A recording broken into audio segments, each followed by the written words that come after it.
Ito ang prutas na nutmeg. Kapag binuksan ito ay makikita ang isang buto na nababalutan ng napakagandang pulang outer layer. Ang pulang bagay na ito ay tinatawag na mace, ang nakatagong hiyas sa mundo ng mga spices o pampalasa. Ganito ang nagiging itsura nito kapag natuyo.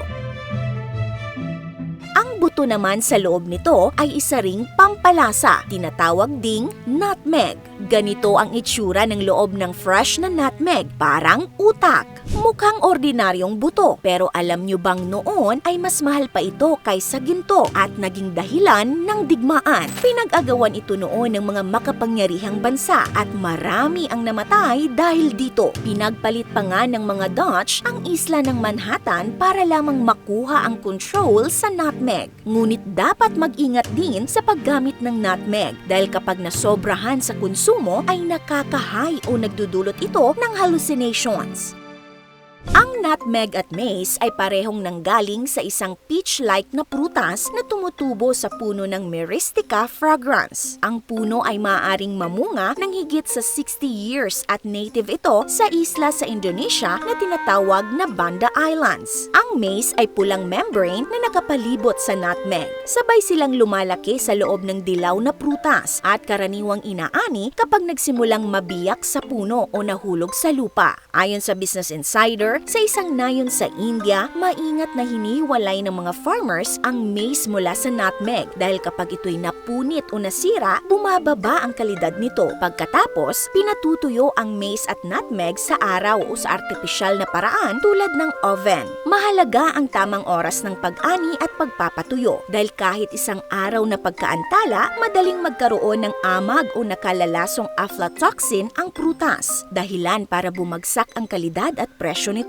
Ngunit saan nga ba ginagamit ang nutmeg at mace? Ang nutmeg ay pangunahing pampalasa sa patatas, karne, sauces, gulay at inumin tulad ng eggnog. Mula sa nutmeg, pwede ring makuha ang essential oil. Pwede rin itong durugin para maging nutmeg butter na ginagamit minsan bilang industrial lubricant. Ang mace naman ay ginagamit sa baked goods, karne, isda, sauces, gulay at sa pagpepreserba ng pagkain. Pareho silang may natatanging nut-like aroma, pero ang mace ay mas matapang at mas spicy ang lasa. Samantalang ang nutmeg naman ay mas matamis at mild. Ayon sa Science Direct, may mga ulat na ang nutmeg ay merong antimicrobial, antioxidant at analgesic at isa rin daw itong aphrodisiac o nagpapataas ng pagnanasang sexual. Bagaman kailangan pa ng mas malalim na pag-aaral sa mga tao. Yun nga lang, may mga ulat na kung masobrahan sa konsumo ng nutmeg, maaaring magdulot ito ng acute toxicity gaya ng hallucinations, pagsusuka at matinding pagdudumi. Ang nutmeg kasi ay nagtataglay ng myristicin, isang compound na nakakalason sa malalaking dosis at kilalang nagdudulot ng psychoactive effects o guni-guni. Ang mace naman ay may antibacterial, antifungal, anti-inflammatory, anti-carcinogenic at hepatoprotective na katangian. Mas bihira naman ang toxicity sa mace, ngunit pareho sila ng nutmeg na maaaring magdulot ng masamang epekto kapag nasobrahan. At alam nyo bang may madugong history ang nutmeg?